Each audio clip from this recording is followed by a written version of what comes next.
to the Nutrimedical Report. And Tim, you have a breaking story. I don't want to steal your thunder, but this is probably one of the most important stories you've ever broadcasted. And it's reported by ITAR TASS. This story is real serious. Right.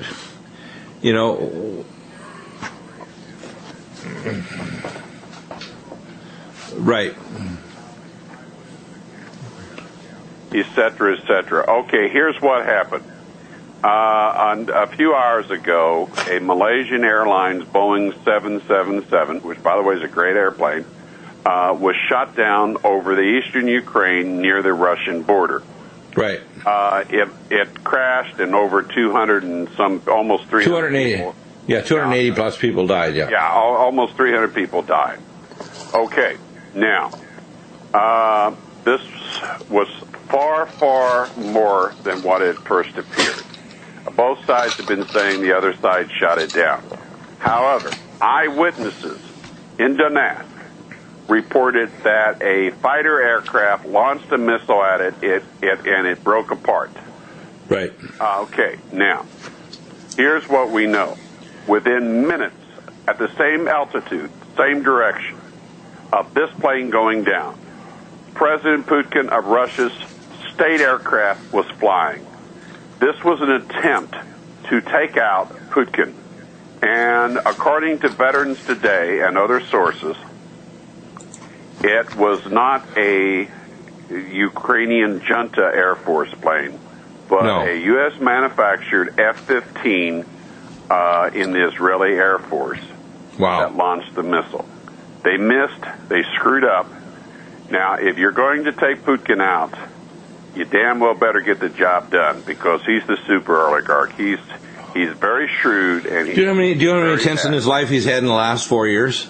8. Yeah, well, this is the 9th. A plane full of people to get him, and I mean, this is the 9th attempt. An act of war against Russia and against the president of Russia by Israel. This was the dumbest thing that Netanyahu could possibly have done. It was dumb even if they succeeded, but the fact that they failed made it incredible. Well, not only failed, but now we have, and I'm going to read the news report here, because I just can't believe that they did this. If you go to Google News, and I have it posted up, it says, this is the title of the article here, and it's in telegraph.co.uk. West tightens noose on Russia's energy sector as geopolitical crisis deepens. And the opening tagline sentences, the apparent shooting down of a Malaysian airliner jet over eastern Ukraine with 295 people on board is a dramatic turn in the region's simmering crisis. It has nothing to do with the fact that now Obama and the Western banks are trying to destroy the energy sector of Russia, their primary income, and quoting, in advance of any research, trying to say that Russia shot down this airliner, which is the stupidest thing you can imagine, because literally in the news today, Putin is saying he will not set up a post-Soviet-era Soviet base in Cuba even, in response to Mr. Obama. Now, here's what I would say in Russian, okay? If I was going back to if I was Mr. Putin, I'd say, Mr. Obama, I make public statement. You tried to shoot my plane down. I've changed mind. I set up Soviet base in Cuba. Nicaragua, Venezuela point nuclear weapons at all your places, and our weapons you cannot defend against. Well, have a nice day, Mr. Obama. Leaders are people, and they... Well, I mean, he's playing the cards very close to his chest, Mr. Putin is, but I can't believe that they're actually that dumb to think that I'm sure they made numerous previous attempts, because this is the 9th, and they killed 295 people to try to get Obama... to get Putin, and Obama and these guys, he's on vacation, by the way, so it's one of his, remember, he's just the sock puppet for the globalists. He's just but he's a willing evil puppet, so when he can, he gets his digs in, or he does his evil things, but he's a collaborative puppet. What we have is a cabal of evil that's like a tumor inside the body politic of America that's steering us toward economic disaster in America, geopolitical disaster, and war with a nation that says it's a Christian nation now. In fact, Putin has made the statement, the reason why Russia is so great now is because it's a Christian nation. We don't hear that from Obama. We have him make statements that it's a post-Christian nation, because he's a Muslim. He's a Sunni Muslim. At the very least, he's a high-level Mason. Well, he's a Sunni Muslim when he wants to be, but he's a... Demonic infestation that runs through to the very darkest part of his soul. Exactly. He's a 32nd degree Mason. What would have happened if Putin had been killed in this attack? Well, I can tell you right now, the guy just went off the deep end. Particularly, they know what others know about the Israeli aircraft that are based in Azerbaijan. And I see when Putin went to South America, he was coming back from South America. I didn't publish anything on it, but I was scared because I thought they may very well try to take him out. He went there for the closing game of the World Cup because Russia's going to host it in a couple of years. And he also went to Nicaragua, and he went to Cuba, and he flew back. As he was flying back, the one place they could get him and try to blame it on somebody else or confuse the issue would be over the Ukraine as he was flying into Moscow. Well, guess what? They messed up. And you know what? Sometimes the hand of God is this is, by the way, occurring at the same time that the CIA station chief has had to leave Berlin because of the finding of moles inside that are literally doing industrial espionage inside Germany that totally disregard common respect for so-called allies. The Germans are just over the top enraged by this. And, I don't think people understand that we are losing all our allies, we're creating new enemies, and we're instead of alliances with people that can get things cleaned up like the drug war. All the governments, the major governments in Europe, wake up to what really happened, that Putin was almost killed by Israel.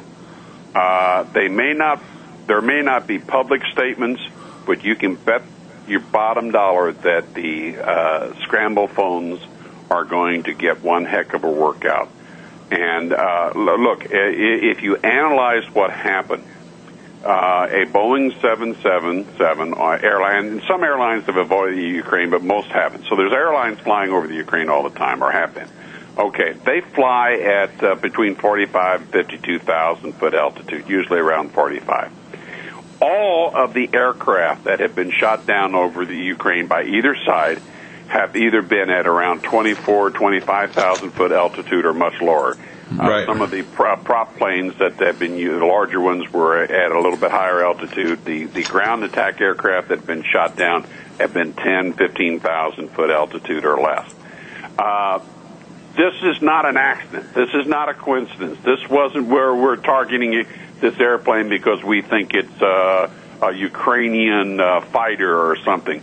This is at an altitude. This clearly was an airliner. Okay? But by the way, I want to give you the other side of this, and I want you to expand on it too. I just got from David Rubin, who's been on the show. He's actually in a town in northern Israel right now. He just sent me an email that the Israeli ground troops are now in Gaza. There's a full-force ground war actually going on right now, entering Gaza as the war is on right now. Two things, because the timing of the ground war was linked to the attack on Putin, and even though the attack failed, they didn't want to put it off any longer, so they went ahead with it. But here, let me explain from his perspective. He has here, his clear growing majority in Israel that no Israeli offensive will be successful unless, number one, all arms smuggling tunnels are completely destroyed. Israel retakes strategic Philadelphia corridor along the border with Egypt. All bomb factories and warehouses are totally destroyed. All Hamas, Islamic Jihad, and Fatah weapons are confiscated. I mean, the Israelis think they're going to... Standard IDF line. Well, let me tell you. They make these giant bottle rockets anywhere. Right. Anywhere. So that's hooey, you know? But, yeah, I know it is. The big issue is they just about killed Putin. And Israel was behind it, and there's going to be hell to pay. And I mean, it could be literally hell. Yeah, this is not going to be pleasant what's going to happen next. I think we are weeks away from a response in Ukraine. I think we're weeks away from a response in the Middle East. Things are going to get... Welcome back, and I mean, I can't believe we're actually live reporting this news as we speak. Just on the break here, I went to Veterans Today, and I'm reading a report here. Mothers of all Palestinians must be killed by Israeli PM, and the speaker is a member of the Israeli Knesset, Ayelet Shaked. of the ultranationalist Jewish Home Party, she has this look on her face, well, this is a good solution. She has a look like, well, this is a good idea. I'm thinking... I carried that story late yesterday. I can't believe that this woman actually looks like it's just a matter of fact, almost like, cleaning your windows, that we're going to kill all these people and they're like dogs. But you have to understand, the viewpoint of the Israeli population, even against their own Jewish cohorts that are African Jews, the Falasha Jews from Ethiopia, they treat them like dogs. And by the way, even if you're from Russia and you're a Russian neurosurgeon, I talked to a guy specifically back in 1999, and he became a Messianic believer, he couldn't get a job sweeping in front of a cafe, and all his benefits got cut off. He was destitute. So I want people to understand this. The current Israeli leadership are scum. Okay? Now, I know a lot of people don't like that, but you got to understand, somebody can't say I'm anti-Semitic because I'm Semitic, okay? My family's, on my mother's side, are basically Median, Coanic descendants directly from Moses and Aaron, okay? So when people want to make those kind of statements, it's like saying something against somebody who's black, making a statement against blacks. Let's put it this way. You need to shut the heck up. And when I see statements like this by this woman, she's offered damn rocker, but she thinks it's nothing to it. We just want to kill all these people. That's why the Israelis don't mind dropping phosphorus bombs on little girls in the playground and stripping their flesh off to their bones, or dropping bombs like they did last week and kill a bunch of disabled people in a disabled person's home, because that's what they do. And the Israeli government has been going crazy. Now they want to actually have a full army invasion of Gaza. This is not funny. It's begun, but what's going to happen now is Hamas is going to go crazy, and Hezbollah and Syria, and they've dropped the hammer on Israel. Israel may use a nuke and destroy Damascus, but Israel will cease to exist. Remember, because they tried to take out Putin, the oligarch of oligarchs. Yeah, well, these people, they think that somehow they have put all of their trust. They have put all their trust in their weapon systems and their evil conspiring. They believe in a God of forces. That's what we have right now in Israel. We don't have a Messianic believer that group of believers that believes in Messiah is coming either the first or second time. We have a bunch of people who call themselves Jews, and as Jesus would say, are of the synagogue of Satan. Now, I can say that, so anybody out there that, and I had a gentleman the other day, and by the way, he was calling in, his name was Aaron, he wouldn't make a statement or his question. I don't know what his question was, but I can guarantee you it was probably not good, because if it's not formed, it means he just wanted to rant. And he wanted to rant about something because he doesn't understand. I have an organic knowledge of this, and it's not open to somebody's damned opinion. It's just the way it is. And if you don't like that, turn off the radio, because you're going to hear the straight truth here, because without the truth, when we're trying to kill a world leader like Putin, who's trying to stop World War III, 3 times in the last 2 years alone, 3 times this man has tried to stop World War III. That's why they did the coup in the Ukraine, to trap him into a war in the Ukraine, so he couldn't stop the general Middle Eastern war that Putin. Well, and by the way, if this war starts, don't complain when you hold up your hand and you see a flash of your bones like you're in front of an X-ray machine testing to see if it has enough EV. It's the last thing you'll see before the flesh is stripped off your bones by a thermal flash and gamma radiation, and you realize that you're on your way to see Jesus. Period. So people say, Dr. Deagle, you're just exaggerating. I said, no, I'm not exaggerating. You start a war with Russia and with these other countries, even just Iran. They're going to use EMP weapons, biological weapons, and you start a shooting war with Russia, and I don't care how much you think our advanced anti-missile system is, it's a pile of crap. What'll happen is, we got a pile of nuclear weapons that got through. All our cities over 50,000 are already within 3 hours, nuclear ashes, and everybody in them is dead. Now, if you think that won't happen, this is not going to even take 24 hours. If you're not unless you're upwind and in a rural area, probably in a bunker, you're probably going to die here if you start a nuclear war with Russia. And if you survive, the survivors will. Dr. Bill, let me before we run out of time, let me give you a little benefit of my analysis about this. Right. Yeah. Tell us. My late wife used to say, bless her soul, one of the kindest people I know, she said, I don't believe in coincidences. Okay. Now, there have been various aircraft shot down by both sides in Ukraine. None of them have been at airline altitudes. Okay? So this is not a coincidence.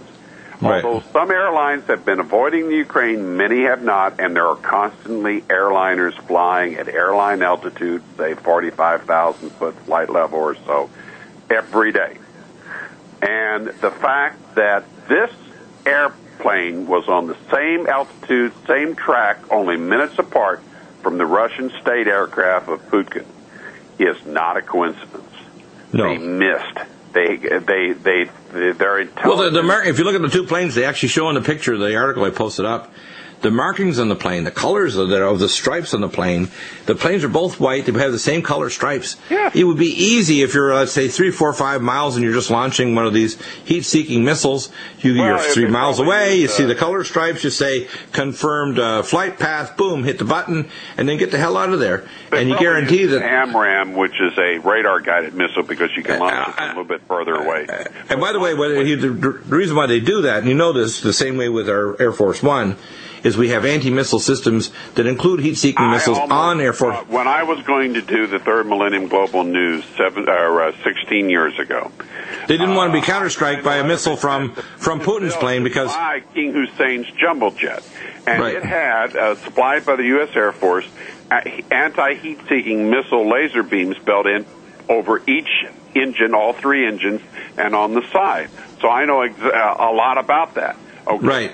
And not only those, they have anti-missile systems, too. So against Putin's plane, they would have used a radar, an AMRAAM, which we sell or virtually give to the Israelis.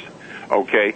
So they locked onto it, they fired it, they kept it painted by the main radar on the F-15, and as soon as it hit, that crew, it was probably a 2-man F-15I, flew back to Azerbaijan as fast as they could. And the reason why they fly back as fast as they can and fire it off... Plane. Right. The reason why they... So big time, Tim, it's important to mention this statement before we go, and I want you to stay on for the next half hour, because we're going to tie this all together with what's going on in Fukushima as well. The reason why they did this is real simple. They had to be like 4, 5, 10 miles away. They'd lock onto the radar signal rather than even getting a visual. They'd see a dot off in the distance, and they may even see markers because they'd have some way of actually identifying it. And the reason why they locked on is because they know the Russians would have anti-missile systems, including missiles that could take them out of the air. So they lock on, see the colors, get the hell out of there, and then know they'd say... intelligence that told them where Putin's plane was going to be. Exactly. Just missed it. And Boy, I'll tell you, God's hand. and that's God's hand allowing that kind of a screw-up to tell you a Christian leader of the Russian Empire is now, they attempted to kill him, and that's part of Obama and the West, NATO's scheme. Question. Welcome back, and we're going to tie this together now that our nuclear expert is here, Chris Harris. Chris, of course, we talked about the fact that Veterans Today and Gordon Duff, we have ITAR TASS confirming it as well, same flight pass. The attempt to kill is the 9th attempt, by the way, in the last 4 years, to kill Mr. Vladimir Putin, who's a Christian leader who's actually 3 times in the last 2 years stopped World War III. And believe me or not, if the globalists and the bankers, because they're desperate now to start a major global conflict to achieve their ends, which is a global world validation currency through biometrics, which is the mark of the beast, the amalgamation of a new superstate, which Mr. Juncker announced yesterday, in Europe that says they want to spend like crazy. And by the way, the currency in Europe, the euro, is a private currency. It even has a stamp and the insignia of the Rothschilds.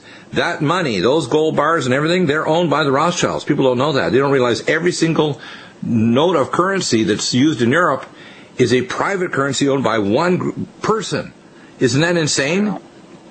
And they don't realize that once, by the way, Turkey joins, that'll be another 70 million Muslims. We've talked about this. Add to 50 million that are already there, which means 1/3 of the population of Europe will soon become Muslim, and then they'll be flooded by enough additional Muslims that it will become basically majority Muslims, the superstate, with the most advanced technology, weapon systems, and etc.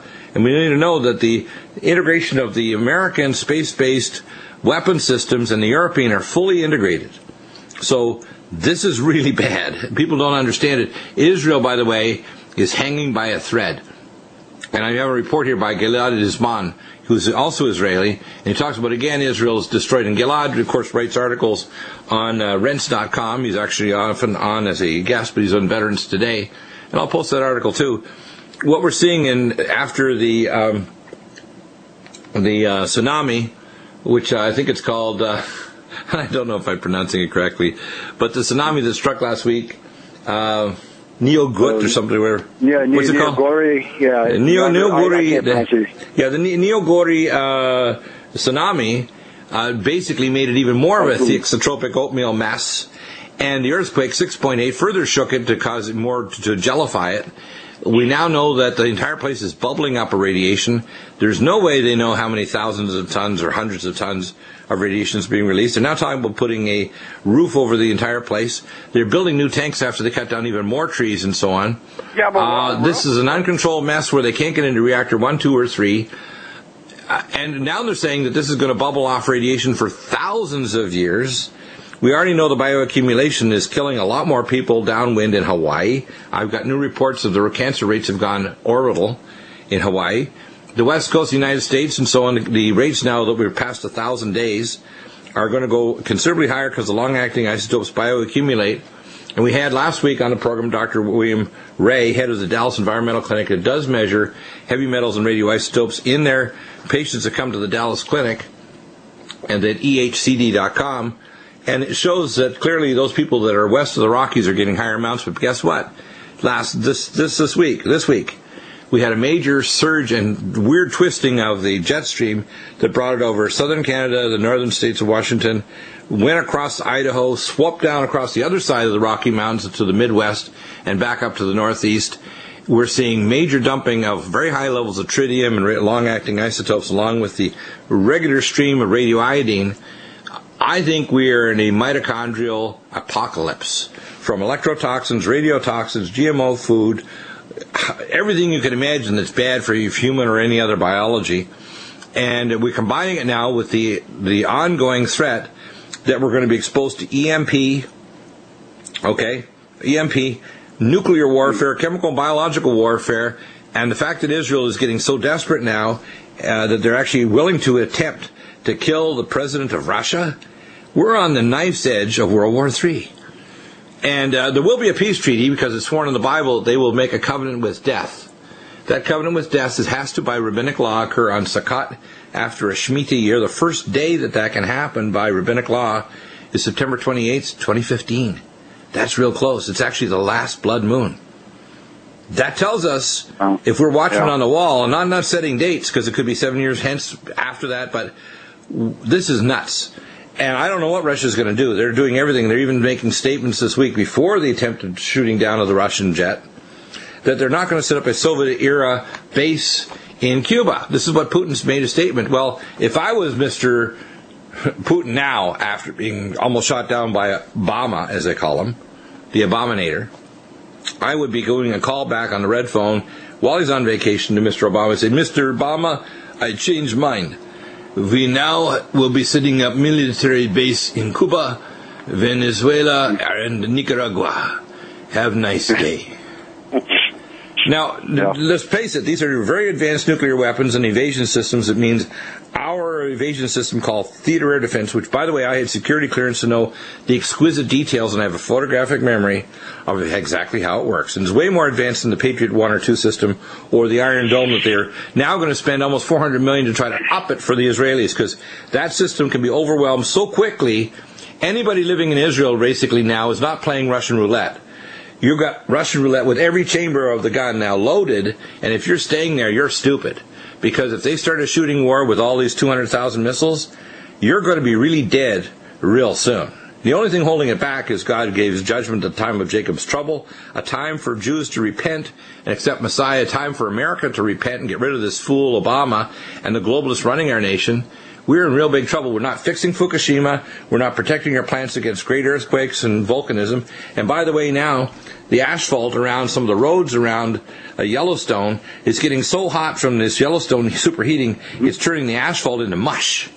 Do you realize what's coming? America is really under horrifying judgment now, threatening not only the state of Israel to partition it, but also collaborating with the evil of Israel to literally kill the president of Russia. Wow. Yeah, that's it. Unbelievable. Unbelievable. It is unbelievable, and people say, I'm not speechless. I'm thinking, I'm like one of the ancient prophets screaming from the top of a hill down over the caravan going toward the city of Jerusalem to say, repent, repent, O people of Israel, for all your tribes shall be scattered to the wind, for you have done great evil in the sight of the Most High, and nothing is hidden in your tents, or in your great buildings, or in your temples where you do abominations against the Most High. That's what's happening. Dr. Bill, I wish our listeners could have heard our conversation just before we went on. Repeat it. Well, I mean, I was telling you, I've got some really significant news, and you're bantering back and forth with me like, oh yeah, and then I started to tell you, and you says, what? I mean, when I put all this together. I said, oh my Lord, this is... Well, we can put this in a perspective of the fact they're doing nothing to fix Fukushima. And not only that, it's a kill operation. Look, these idiots want most of the human beings on this earth, which they consider useless eaters, to quote Henry Kissinger. They want us dead. And they created... and a lot of people say that tsunami and the earthquake that caused it did not correspond. The waves that did not correspond to a normal earthquake. That it was a series of nukes that set it off. Now, is that true? I can't tell you. I wasn't there. Well, the thing I do know that I have scientific questions. What you look for is what's called a P wave, which is a faster wave than the other types of waves that come off an earthquake. And there was no P wave. There were a number of anomalies that were present there. I know it's earthquake central. I know that since that time there's a 500% increase in level 5 plus earthquakes. But something anomalous happened there, and we know earthquake weapons were owned by the Americans and the Russians. For 3 years. And they've had earthquake. Yeah, by the way, they have had tsunami weapons for 7 decades, both America and Russia. 7 decades. Oh yeah. Back and this is pretty amazing history. So. Let's get to Fukushima. We have some amazing news here to discuss, to go over all the specific issues.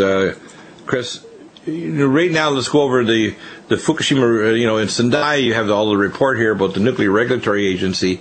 What's going on in Fukushima? Just a little bit on that, if you just let me, about an interesting study that was just performed that scientists had set up. These are guys that ditched themselves and they didn't go through the government to do it. They set up monitoring stations throughout several points in Japan, and they've come to the conclusion that, and it sure looks like that's what it was, that debris removal, now not the actual 3/11 event, but something that they did last year, clearing debris at Unit 3, caused a huge spray of cesium that traveled over 50 kilometers away and recontaminating areas that were contaminated before, probably contaminating areas that were not contaminated before. And this was evident through a spike in cesium that they had found. And so, of course, if you have cesium, well, then you obviously have other types of particles. Long-acting isotopes, plutonium, americium, everything, yeah.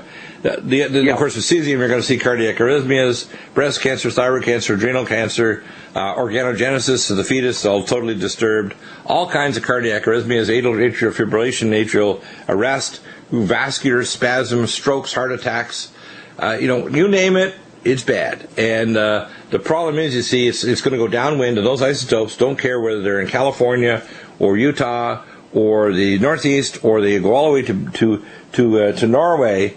That isotope, doesn't matter if it took 5,000 miles or 12,000 or 15,000 miles, it's just as hot. When that hot nuclear flea gets to that destination or goes down someone's lung, goes into food or whatever. Now the problem is bioaccumulation. These isotopes that are real bad, the ones that last 30 plus years, they actually are increasing in concentration dramatically because they're bioaccumulating. They don't go away. Not like radioiodine, 4 half-lives, it's gone. Yeah, and it just goes back to what we were talking about offline before, about building a big cover over the entire site themselves. Using the technology that you always discuss and we talk about, it may not be a bad idea because because it's one thing to have. I already mentioned that. I mentioned that they should have put cleanup. They should have put a Kevlar spider silk tent over each facility and a giant tent over all. We're not talking about a solid facility tent. It could talk about and pressurize it so they could then vent and bioconcentrate the radioisotopes coming out of the air of the areas. They should actually be a seal over the ocean floor, and then find all the venting areas, because you use ground-penetrating radar on the ocean floor, find out where the vents are, and then cap those off and bioconcentrate those bubbling up radioisotopes, because they're going to have steam vents that are going to come through the groundwater, right through the ocean floor, probably going out many yards or miles. Who knows how far they go out? We need to also find out where the cracks are in the ground, because they're going to backtrack toward Tokyo, and we don't know how far they're going to go through the natural cracks in the rocks.